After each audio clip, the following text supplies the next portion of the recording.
Eu vou estar lendo aqui na minha versão, peço que os irmãos acompanhem aí na tela, amém? Lucas 22, a partir do versículo 19, e diz assim: E tomando um pão, tendo dado graças, o partiu e lhes deu, dizendo: Isto é o meu corpo oferecido por vós, fazei isto em memória de mim. Versículo 20: Semelhantemente, depois de ceiar, tomou o cálice, dizendo: Este é o cálice da nova aliança no meu sangue derramado em favor de vós. Todavia, a mão do traidor está comigo à mesa. Eu peço que os irmãos repitam comigo esse versículo 21, diz assim, eu vou falar, vocês repitam: Todavia, a mão do traidor está comigo à mesa.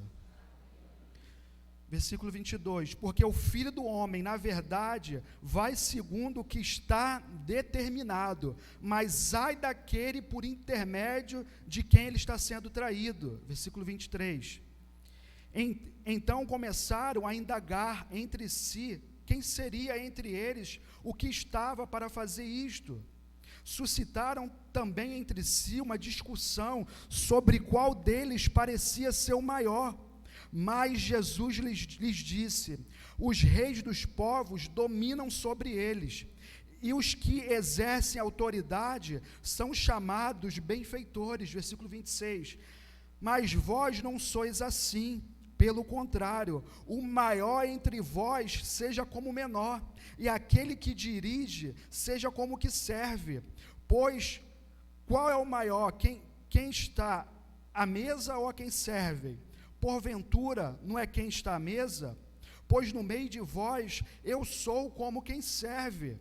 Jesus falando: vós sois os que tendes permanecido comigo nas minhas tentações. Versículo 29, assim como meu Pai me confiou um reino, eu vou-lo confio, para que comais e bebais a minha mesa no meu reino, e vos assentareis em tronos para julgar as 12 tribos de Israel. Então, meus irmãos, esse aqui é o texto que geralmente nós lemos para celebrar a ceia do Senhor. E quando se fala de ceia do Senhor, a gente precisa lembrar de uma coisa: o que é a ceia do Senhor? É um memorial. Como o versículo que eu disse aqui para vocês, Lamentações 3:21, ele diz, eu quero trazer à memória aquilo que me dá esperança. E logo outro versículo fala também sobre misericórdia, sobre as misericórdias do Senhor. Então, quando se fala de ceia, quando a gente olha para a ceia, nós precisamos lembrar de tudo que Jesus passou, para que eu e você pudéssemos estar aqui hoje. Precisamos lembrar lá atrás, olhar lá para trás e ver um pouco da história de Jesus, a forma que Jesus veio, a forma que ele caminhou, a forma que ele escolheu, os discípulos, os 12 discípulos para estar caminhando ali com ele. Precisamos trazer a memória disso, que ele veio trazer salvação, que ele veio trazer redenção. O homem sem Jesus dificilmente ou impossivelmente conseguiria chegar até Deus. Nós já estávamos condenados por causa do nosso pecado, talvez mesmo, então a criança, talvez do pecado original, já nasceu com aquele pecado, através de Adão, através de Eva. Então, a partir daí, Jesus veio e se fez maldição. Jesus veio e se entregou naquela cruz. Isaías 53 diz, como ovelha muda, ele foi até o matadouro, e em nenhum momento ele abriu a sua boca, ele foi açoitado, cuspiram no seu rosto. Mas ele fez tudo aquilo porque ele sabia que essa seria a única forma de nós chegarmos até Deus, seria a única forma de nós alcançarmos o céu. Jesus, ele se fez a ponte. Por ponte essa que nós atravessamos, que nós atravessaremos para chegar até o Senhor. Jesus diz: eu sou o caminho, eu sou a verdade, eu sou a vida. Jesus diz que não há outro caminho que nós possamos chegar a Deus que não seja Ele. Então, no momento de ceia, nós precisamos trazer isso à memória. E trazendo isso à memória, precisamos entender a nossa responsabilidade. Lembra que eu disse aqui no começo, quando eu li os primeiros versículos? Precisamos entender quem Ele é. E precisamos entender também quem nós somos. Mesmo Ele sendo Deus Todo-Poderoso, Ele se fez homem, por amor a mim e você. Ele se fazendo homem ali, Ele escolheu os seus discípulos para estar com Ele. Então, se hoje você está aqui sentado à mesa, tenha certeza que você foi um escolhido da parte de Deus. Você é um escolhido, da mesma forma que os discípulos foram escolhidos, você também é um escolhido. E você está diante da mesa, da ceia do Senhor. Eu lendo isso aqui, o Senhor me fez lembrar, quando eu fui pedir o meu sogro, né? Ainda não era sogro ainda, fui pedir a mão da Amanda, né, para estar namorando. E eu tenho que pedir, né, o pai da moça, da menina, e eu fui lá para conversar com ele. Está rindo de mim, né, Joaquim? Tu lembra, né? Joaquim lembra.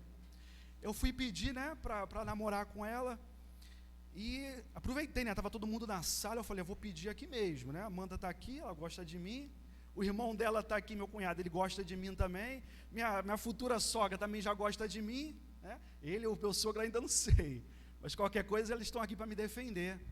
E eu falei, tive coragem, falei, conhece, Alexandre, eu queria conversar um negócio com o Senhor, que está querendo namorar com a Amanda. Aí ele falou, calma aí, vamos conversar lá em cima, na laje. Eu falei, meu Deus do céu, por que não conversa aqui na sala? Está todo mundo aqui, por que não conversa aqui? Vai me levar logo lá para cima, logo para o Açóis, né? Aí chegamos, subimos, falei, logo para a laje. Falei, você me jogar daqui de cima, você me dá um sumiço comigo, ninguém vai ver, não vai ter ninguém para me defender. E a gente foi lá em cima, no terraço, né? E a primeira coisa que ele me perguntou, quais eram as minhas intenções, né, com a filha dele. Qual que eu respondi?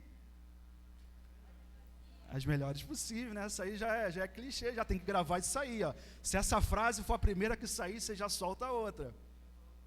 Deus está falando com alguém, não está? Amém? Então ele perguntou quais são as suas intenções com a minha filha. E falando da mesa do Senhor, o Senhor me trouxe à memória isso, e o Senhor também me fez uma pergunta. E essa pergunta eu também quero fazer para você. Quais são as suas intenções com a noiva de Cristo? Quais são as suas intenções de estar sentado na mesa do Senhor? Mesa, quando a gente está sentado numa mesa, né, a gente está um de frente para o outro. A gente está olhando ali um para o outro.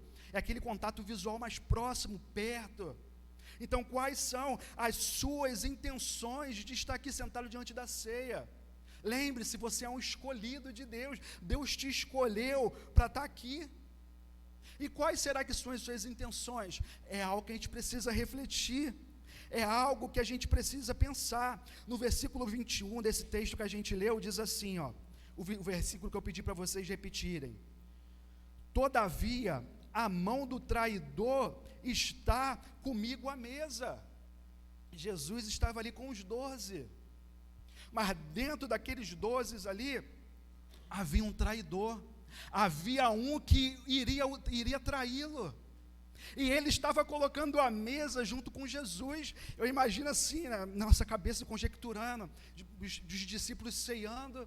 Aí um vai lá, coloca a mão na mesa, o outro vai para pegar o pão também. Aí tem aquele contato ali com a mão, toca na outra, né? Eu pego o pão, ofereço para aquele que está do lado, para aquele que está sentado. Então eles estavam todos com a mão à mesa. Eles estavam compartilhando daquele momento, eles estavam vivendo aquilo. Mas nem todos os discípulos, que estavam ali, estavam com as mesmas intenções. Nem todos que estavam ali diante de Jesus estavam com o mesmo propósito. Nem todos que estavam ali diante do Deus Todo-Poderoso estavam ali porque eu amava, porque queria conhecer mais dele. Mas havia intenções naqueles corações. Não era só no coração de Judas, não. Nos outros também havia algumas intenções. Mas Judas que colocava a mão à mesa junto com o mestre. E repetindo, voltando a pergunta para vocês, quais são as suas intenções com a noiva de Cristo? Deixa eu te responder uma coisa, se você está aqui por causa de dinheiro, você é um traidor. Se você está colocando a mão à mesa do mestre, né, pensando em usar a sua fé, de usar o ministério que Deus te confiou, para de alguma forma, né, usar a sua fé como comércio, enganar as pessoas, tirar dinheiro das pessoas, dos irmãos, você é um traidor. Infelizmente, irmãos, muitas pessoas têm manchado, né, o evangelho, muitas pessoas têm trazido escândalos à palavra do Senhor, porque as pessoas têm usurpado, sabe, aquilo que Deus tem dado a elas e tem usado a seu bel prazer.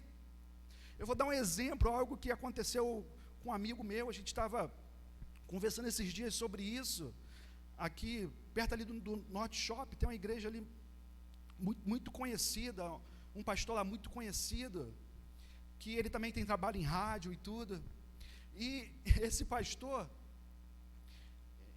as pessoas, né, entram em contato ali, ele tem um canal de comunicação pelo WhatsApp, e aquele pastor, ele entrega a revelação para as pessoas. É só você ligar, pedir o WhatsApp dele, que ele vai te mandar uma revelação. E esse meu amigo brincando, eu vou mandar um WhatsApp para esse pastor, ver que revelação que ele vai dar para mim. E ele mandou os áudios para mim, conversando, eu ouvi, e o pastor falou para ele: olha, eu vou subir um monte daqui a pouco, né, e eu já vou descer de lá com a revelação de Deus para você. Mas antes disso, eu preciso que você faça um Pix para minha conta. Diante disso, eu preciso que você faça um Pix, que você pague por isso, né? Ali na hora ele já parou de conversar, me mandou os áudios. Então o que é isso? São pessoas que têm comercializado a fé, têm usado daquilo que Deus tem dado a elas, os dons, os talentos, e têm usado isso talvez para enriquecer, né? Tem usado isso muitas das vezes, né, para que cresça de uma forma, não é a forma que Deus, não é a forma do crescimento que Deus ele tem para nós. E Judas era da mesma forma. Judas, ele cuidava ali do dinheiro que Jesus, os discípulos carregavam, era ele que ficava com a bolsa do dinheiro. Vocês vão lembrar, só para confirmar isso aqui, de uma passagem com uma mulher chega diante de Deus e ela quebra um vaso muito caro diante do Senhor. Ela quebra aquele vaso com aquele óleo, com aquele alabastro ali, e ela começa ali, né, a lavar os pés de Jesus. E Judas fica indignado com aquilo. Ele fala: poxa, por que essa mulher quebrou esse óleo aí que era tão precioso? Ela poderia doar esse óleo para a gente, nós pegaríamos esse óleo, nós iríamos vender, e através desse dinheiro a gente ia ajudar essas pessoas. Mas a gente vê através do próprio texto, que a intenção dele não era aquela. Ele não estava preocupado em ajudar os pobres, ele não estava preocupado em ajudar os necessitados, em ajudar as pessoas que estavam precisando. Já tinha intenção no coração dele de roubar aquilo, já tinha intenção no coração dele de se aproveitar daquela situação. Então, quais são as suas intenções diante da mesa do Senhor, diante da mesa, sabe, desse momento tão especial que nós passamos aqui como igreja, como corpo e com Cristo? Tudo que você fizer, que você falar, que seja para a honra e glória do Senhor, que seja para que o nome do Senhor seja engrandecido, seja para que o nome do Senhor seja exaltado, para que nunca seja para nós, porque a partir do momento que for para nós, a gente vai estar roubando a glória de Deus, a gente vai estar tomando o lugar do Senhor, e no meio dessa mesa, né, sentado nessa mesa, você vai estar sendo um traidor diante de Deus, tá? Outra coisa que eu coloquei aqui, né, se nós, como estamos diante da presença de Deus, precisamos entender uma coisa, né? Mas nós estamos aqui no altar, né? Ou você que exerce alguma liderança, também você que cuida de células, que está pastoreando células, né? Quem tem que aparecer nesse lugar não somos nós. Quem tem que aparecer nesse lugar precisa ser Deus, precisa ser o Senhor. Tem um mito, né? Um mito de mitologia grega, que conta a história de Narciso. Você já deve ter, está em moda, está falando muito sobre isso. Quem era Narciso? Narciso, né? Ele era um jovem, e o mito conta que ele era um jovem muito belo.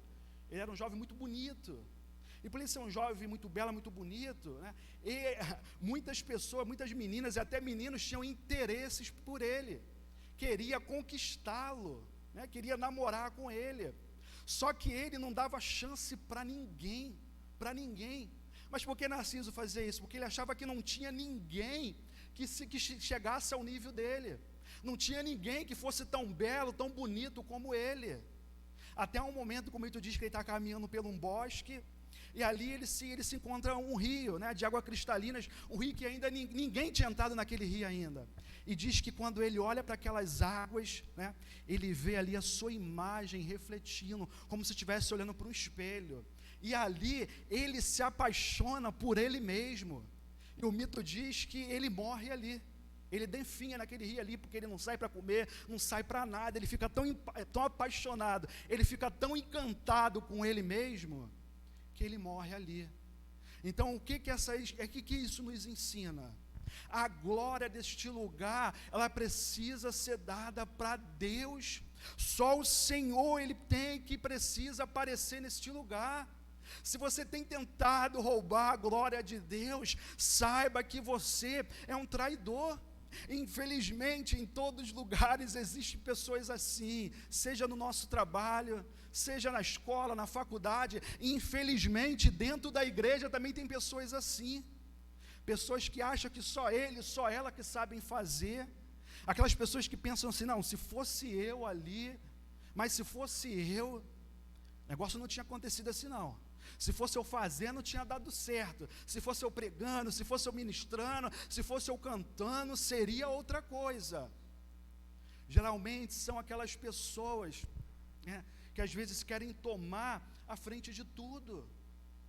Mas não é porque a intenção dela, muitas das vezes, não é para fazer para Deus, mas é para aparecer diante dos outros. Então, se você tem sido uma pessoa diante da ceia do Senhor, se você está sentado diante da mesa do Senhor, e você tem tentado usurpar a glória de Deus, tem tentado aparecer, saiba que você está sendo um traidor diante de Deus. Saiba que você está sendo um traidor diante a mesa do Senhor. Outra coisa que também separei aqui, se você é um fofoqueiro, ou se você é uma fofoqueira, saiba que você está sendo um traidor. Saiba que você não está revelando a glória de Deus através da sua vida. Meus irmãos, entristece muito, entristece muito. Por quê? Porque nós aqui era para estarmos ajudando os outros. Talvez se eu vejo o Aurélio, talvez eu vejo o Aurélio cometendo um pecado, ou vejo o Aurélio fazendo alguma coisa, ou vejo o Douglas, qual seria a minha reação?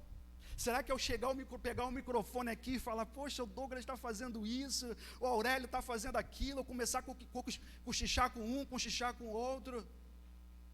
Será que essa é a orientação que Deus nos dá? Será que é isso que Deus nos ensina?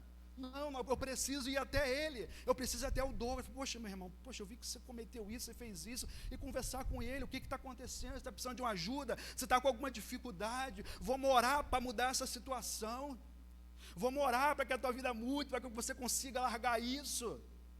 Essa é a orientação que a palavra de Deus nos dá. Mas quando a gente começa a deixar o nosso coração se inflamar por outras coisas, a gente começa a se ensoberbecer, a gente começa a falar mal de um, a gente começa a falar mal de outro, a gente começa a apontar para um, a gente começa a apontar para outro. Saiba que você está colocando a mão à mesa. Lembra que eu falei? Lembre-se de quem Deus é e lembre-se de quem você é também. De maneira nenhuma eu posso apontar o dedo para nenhum de vocês. Meu papel aqui, nem me falar como pastor, mas como cristão, o seu papel como cristão, nós estamos aqui, um dando suporte para o outro, nós estamos aqui de alguma forma, um ajudando o outro a alavancar, a crescer, a largar o pecado. E será que tem sido essa a tua atitude? Será?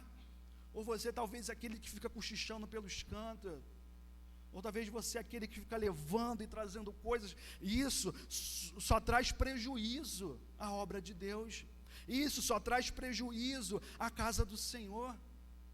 Então larga, deixa isso de lado. Se você tem feito isso, deixa isso de lado. Entenda, quando você olhar para o seu irmão, entenda, tanto ele, como você, como eu, nós somos alvos da misericórdia de Deus. Se fosse por merecimento, eu não estaria aqui. Se fosse por eu ser bonzinho, eu não estaria aqui. Mas se eu estou aqui é pela misericórdia de Deus. Se você está sentado aí na mesa, é pela misericórdia do Senhor. A palavra de Deus diz, né? Se a gente não consegue liberar perdão para o nosso irmão, nós também não somos perdoados diante de Deus. O que isso quer dizer também? Se a misericórdia do Senhor me alcança, se eu vivo debaixo da misericórdia de Deus, eu e você precisamos ter misericórdia dos outros também. Precisamos ter um olhar diferente também, porque através disso nós vamos crescer como igreja de uma forma saudável. Nós vamos crescer como igreja, como um povo forte, como um povo firme, entendendo que ninguém aqui merecia estar sentado à mesa, que ninguém merecia estar colocando a mão à mesa junto com o mestre. Mas se nós estamos aqui, foi porque Deus, né, trazendo o memorial, morreu naquela cruz, porque Ele sabia que nós não seríamos capazes de passar por tudo isso. Não seja, eu quero que você grave isso, não seja um traidor. Irmãos, infelizmente, sentado à mesa sempre haverá um traidor, sempre haverá um traidor, mas que esse traidor, ele não seja você. Versículo 22, do mesmo texto que nós lemos: porque o Filho do Homem, na verdade, vai segundo o que está determinado, já estava determinado, alguém iria trair, tá? Mas ai daquele por intermédio de quem ele está sendo traído. Talvez nisso aí pode surgir uma dúvida no teu coração, que está falando de ceia, de ensino, isso pode gerar uma dúvida, né? Já estava determinado que ele seria traído, mas por quem?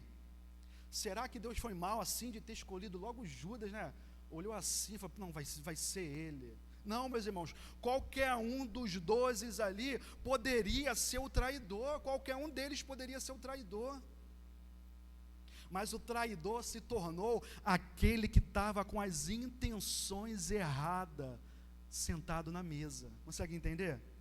O traidor foi aquele que já estava com o coração contaminado, com o coração sujo, que as intenções dele não eram as melhores possíveis, eram as piores possíveis. Essa era a intenção do coração de Judas.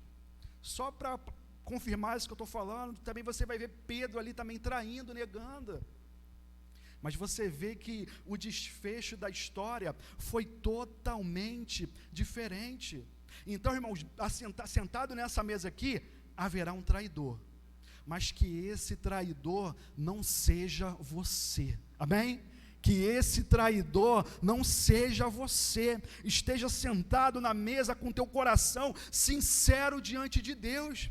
Jesus estava ali, ele conhecia, ele sabia as intenções dos 12 discípulos que estavam ali, até porque mesmo eles começaram a se questionar, quem será? Será que será eu? Será que é você? Mas Jesus, ele conhece as intenções do nosso coração.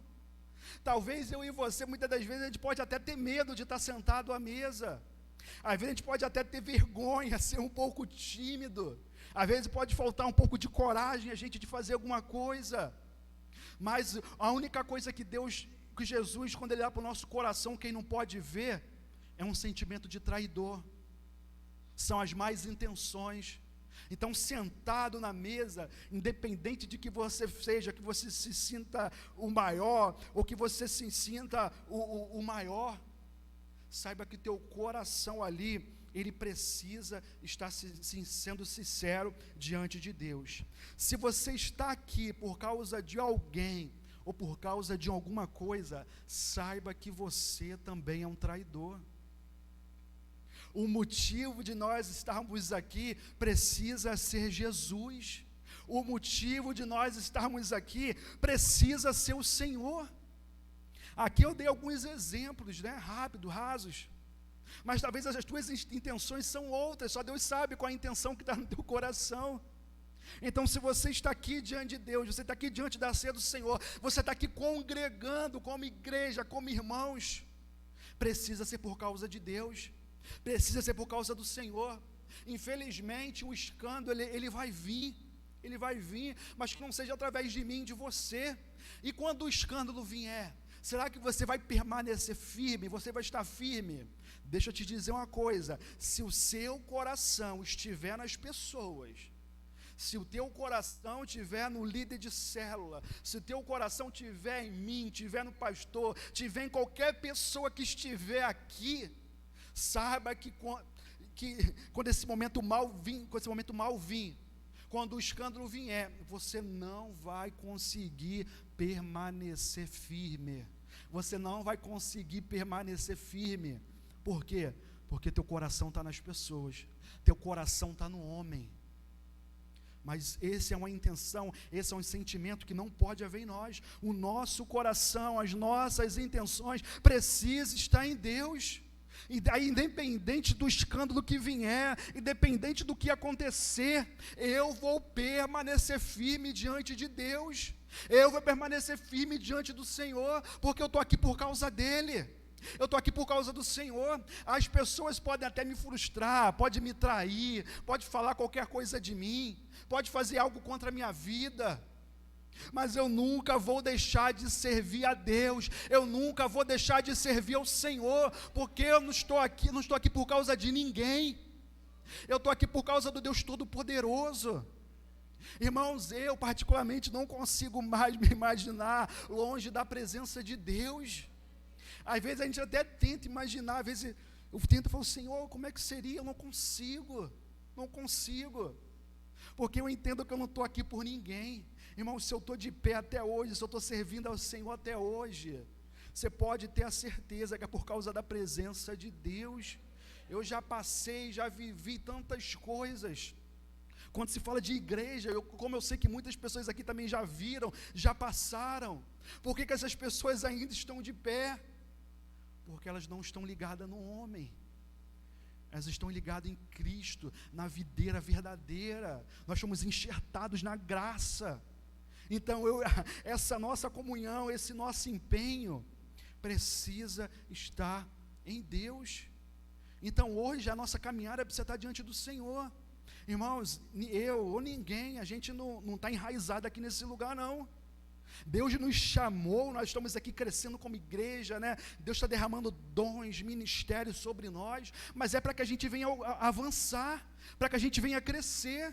Eu e você está aqui hoje, talvez amanhã a gente não vai estar. Deus vai levar a gente para outro lugar, Deus vai enviar a gente para outro lugar, Deus vai nos dar um direcionamento, sabe, preciso, reflexão. É isso que eu tenho para a tua vida, e você vai ser enviado por Deus, e você vai viver o teu ministério, sabe, você vai viver aquilo que Deus tem para a tua vida. Então pega tudo isso e lembre-se: eu vou estar sentado à mesa, e eu não posso ser um traidor. Eu não posso ser um traidor.